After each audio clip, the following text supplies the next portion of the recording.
Good morning, girls. Today we are going to learn advanced accounting. Today's class, what we are going to learning. So, learning outcomes. Describe in general the various methods of accounting for an investment in equity shares of another company. Identify the sole criterion for applying the equity method of accounting and guidance in assessing whether the criterion is met. Prepare basic equity method journal entries for an investor and describe the financial reporting for equity method investments.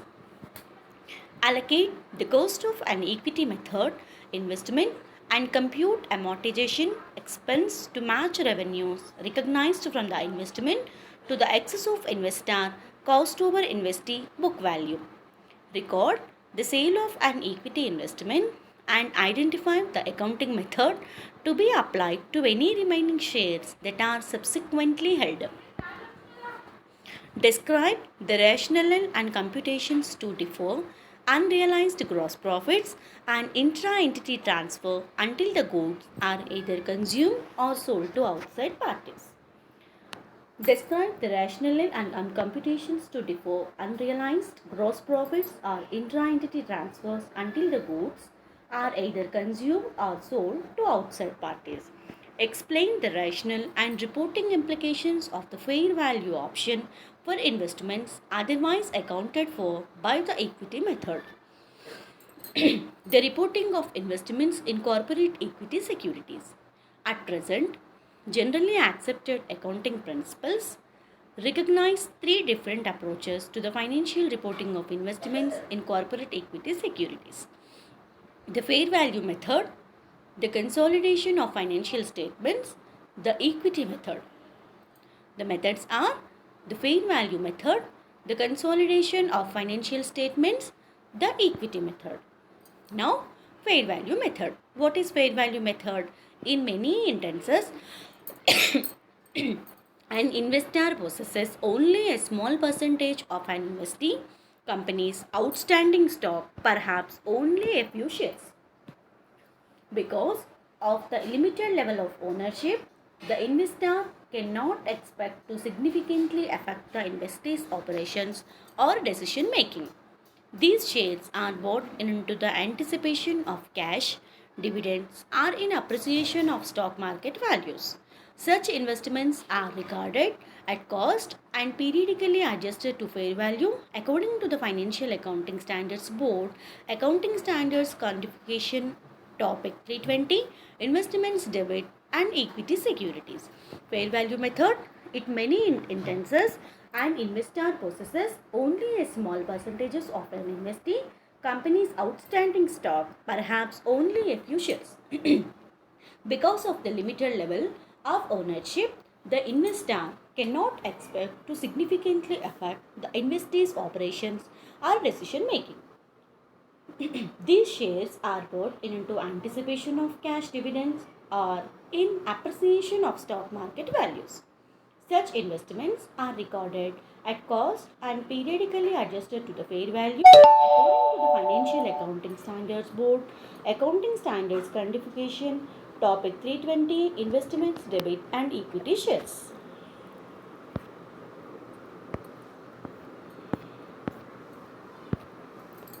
Initial investments in equity securities are recorded at cost and subsequently adjusted to fair value if fair value is readily determinable. Otherwise, the investment remains at cost. Initial investment in equity securities are recorded at cost and subsequently adjusted to fair value if fair value is readily determinable, typically by reference to the market value. Otherwise, the investment remains at cost. Equity securities held for sale in the short term are classified as trading securities and reported at fair value with unrealized gains and losses including earnings. Equity securities not classified as trading securities are classified as available for sale securities and reported at fair value with unrealized gains and losses excluded from earnings and reported in a separate component of earnings and reported in separate component of shareholders' equity as part of other comprehensive income. Dividend is received or recognized as income for both trading and available for sale securities. Consolidation of financial statements. Many corporate investors acquire enough shares to gain actual control over an investee's operation. In financial accounting, such control is recognized whenever a share stockholder accumulates more than 50% of an organization's outstanding voting stock. At that point, rather than simply influencing the investor's decision, the investor clearly can direct the entire decision making process. Consolidation of financial statements. Many corporate investors acquire enough shares to gain actual control over an investor's operation. In financial accounting, such control is recognized whenever a stockholder accumulates more than 50% of an organization's outstanding voting stock. At that point, at that point, rather than simply influencing the investor's decision, the investor clearly can direct the entire decision making process. The AASB ABS Section 8, 10, and 5 or variable interest entities expands the use of consolidated financial statements to include entities that are financially controlled through special contractual arrangements rather than through voting stock interest. Now, equity method. In many investments, although control is not achieved, the degree of ownership indicates the ability for the investor to exercise significant influence over the investee.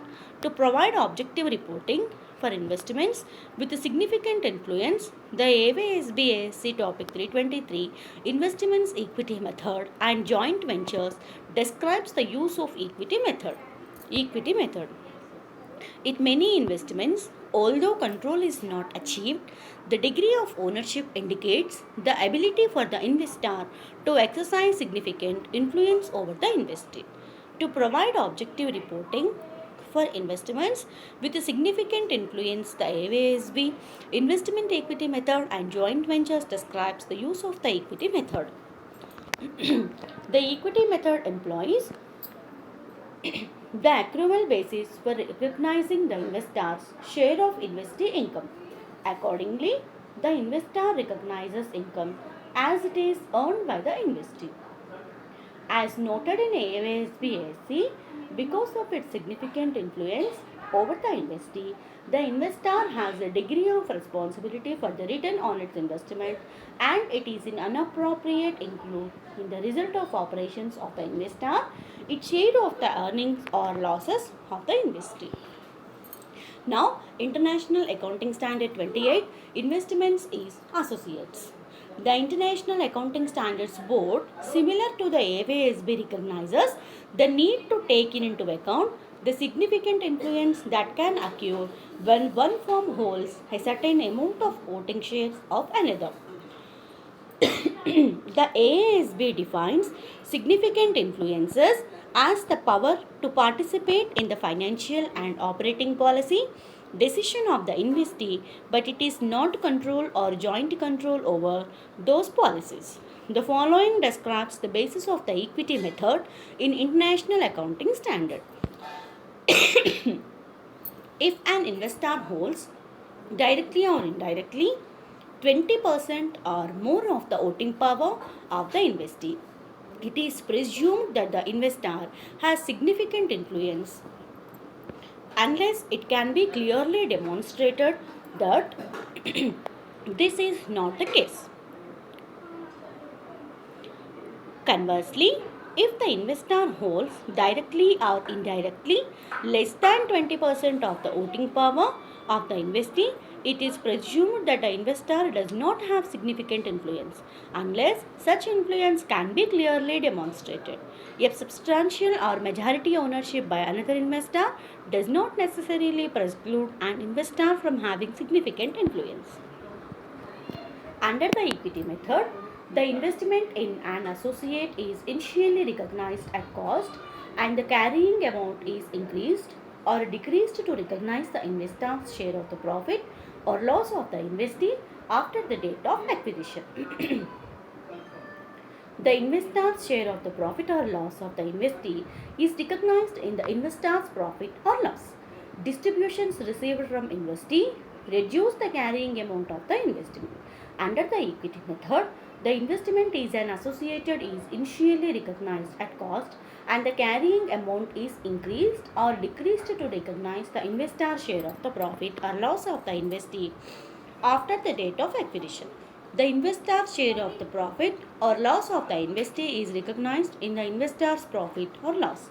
Distributions received from an investee reduce the carrying amount of the investment. Criteria for utilizing the equity method. The rationale underlying the equity method is that an investor begins to gain the ability to influence the decision making process of an investee as the level of ownership rises.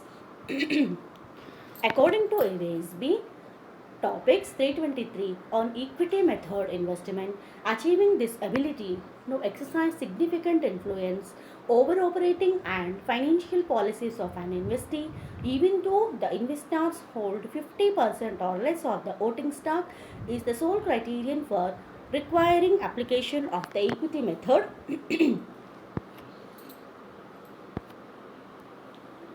Accounting for an investment, the equity method.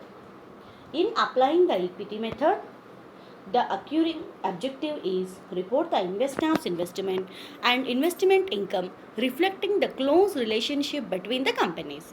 After recording the cost of the acquisition to equity, cost of the acquisition to equity method entries periodically record the investment's impact.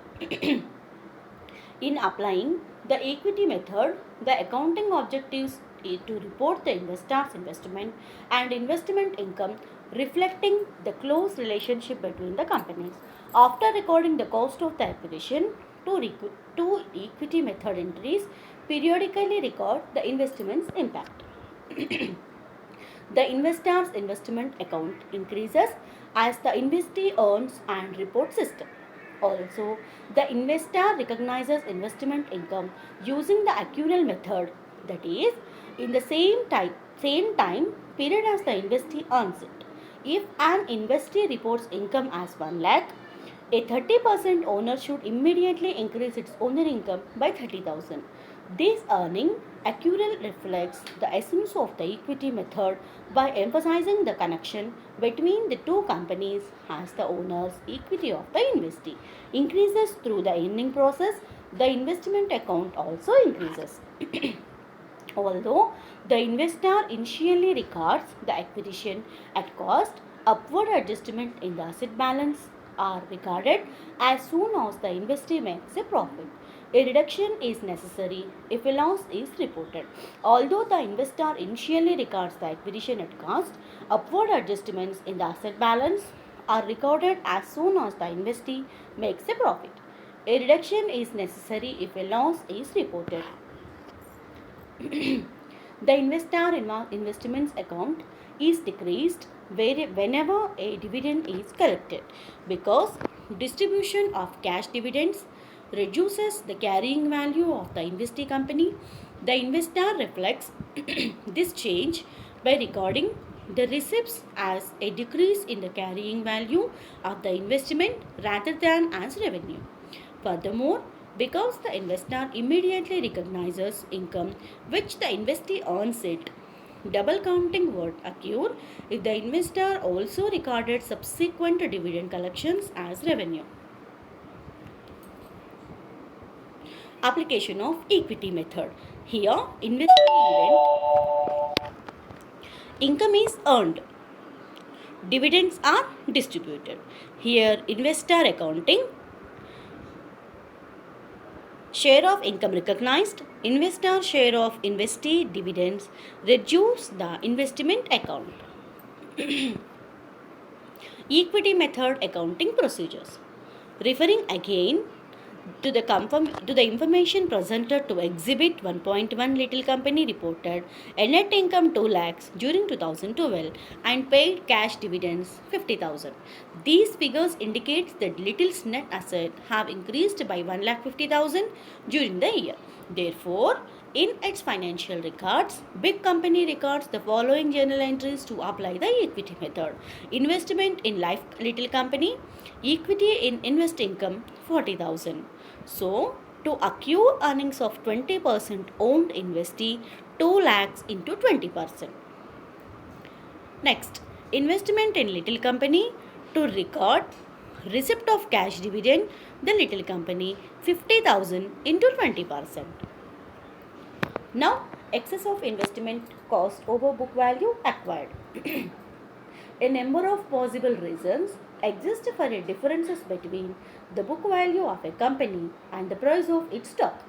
A company's value at any time is based on a multitude of factors such as company profitability, the introduction of a new product, expected dividend payments, projected operating results, and general economic conditions. Furthermore, stock prices are based, at least partially, on the perceived worth of a company's net assets, amounts that often varied dramatically from underlying book values. Assets and liabilities accounts shown on a balance sheet tend to measure historical cost rather than current value. In addition, these reported figures are affected by the specific accounting methods adopted by a company. Inventory costing methods such as LIFO and FIFO, for example, obviously lead to different book values as does each of the acceptable depreciation methods. Asset and liability accounts shown on a balance sheet tend to measure historical cost rather than current value. In addition, these reported figures are affected by the specific accounting methods adopted by a company. Inventory costing methods such as LIFO and FIFO, for example, obviously lead to different book values as does each of the acceptable depreciation methods.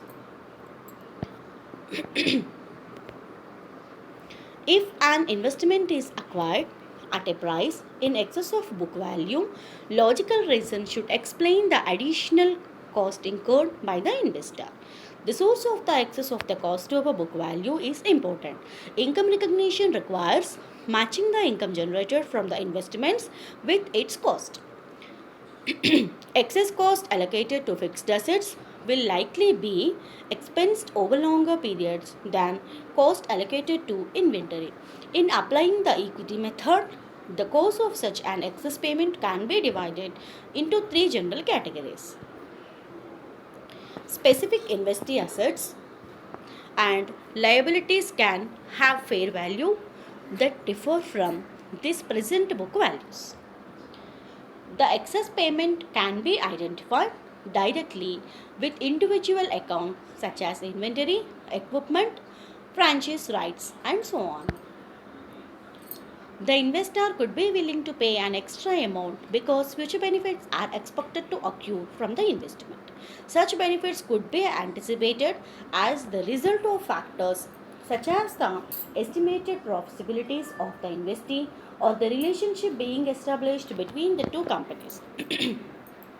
In this case, the additional payment is attributed to an intangible future value, generally referred to as goodwill rather than to any specific investee's asset or liability. Assume the Grand Company is negotiating the acquisition of 30% of the outstanding shares of the Chico Company. Chico's balance sheet reports asset 5 lakhs and liabilities of 3 lakhs for a net book value is 2 lakhs. After investigation, Grand determines that Chico's equipment is undervalued in the company's financial records by 60,000. One of his patents is also undervalued but only by 40,000. By adding these valuation adjustments to Chico's book value, Grand arrives at an estimated 3 lakhs worth for the company's net assets. Based on this computation, Grand offers 90,000 for a 30% share of this investee's outstanding stock. The amortization process. The preceding extra payment were made in connection with specific assets. Even though The actual dollar amounts are recorded within the investment account. A definite historical cost can be attributed to these assets. With a cost to the investor as well as a specified life, the payment relating to each asset, goodwill, and other identified should be amortized over an unappropriate time period.